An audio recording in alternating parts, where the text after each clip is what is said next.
When I was in process for ordination, I had been commissioned but not ordained. That's like being a resident in the medical process for a doctor and then having full rights.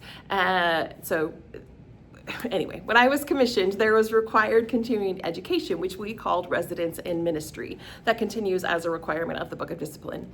And one of the workshops that I participated in as part of my residence in ministry was with a therapist who worked at Fuller Seminary and taught about how to do counseling, how to work with couples. And so one of the things that he taught really stuck with me, which was when you're working with a couple, there's you, me, and there's us. You, me, us. Partner one, partner two, and then their combined partnership, their couple. Now, whether they're married or not married, that's really irrelevant. But if you're in a committed relationship, straight, queer, either one, you, me, us. Such that when you're working with a couple, to talk them through an issue or a concern or a problem or heartache, you need to sort of look at the conversation not just as person A versus person B and who's gonna win, but looking at the conversation and the area of conflict of like, what does person A want or need? What does person B want or need? And then what does their us want and need? Often we sort of get into this tug of war about my needs versus your needs, about who gets prioritized, whose work is prioritized, whose needs are prioritized, right? All of those things, and it becomes a confrontation between person A and person B. But when we look at it with a more holistic vantage point, we'll see that sometimes what's good for me and what's good for you are in opposition, but there's a difference for what's good for us.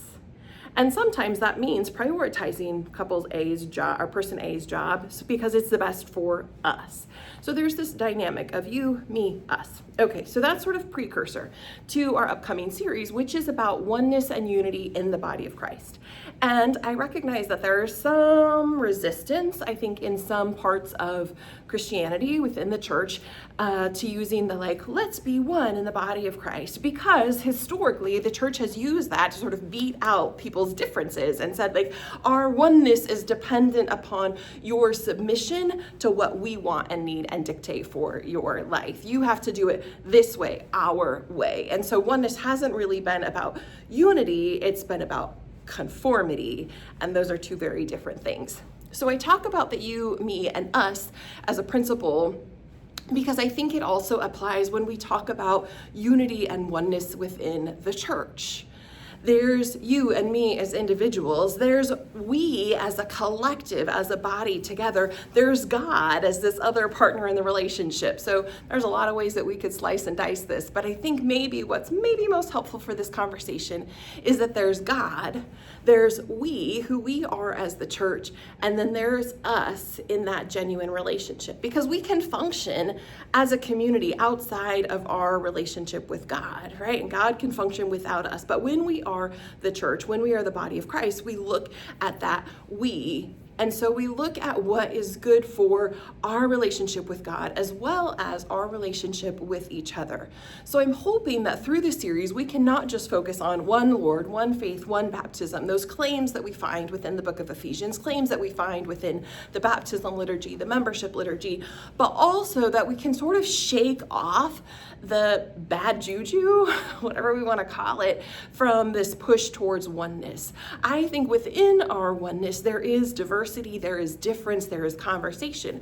Just like in a couple, in our you, me, and us, it's not that in our us, we are all conforming to the same thing. My husband and I definitely are not conforming one to the other, but we are prioritizing our us. We are prioritizing our couplehood and our family over our individual needs. And in the church, we're asked to do something similar. We are called to prioritize our relationship as community, our relationship with God over our singular needs. So we're going to get into it April 26th, May 3rd, May 10th. I hope to see you there, joining us online, however it might be, as we look at unity and oneness as the body of Christ. Take care, friends.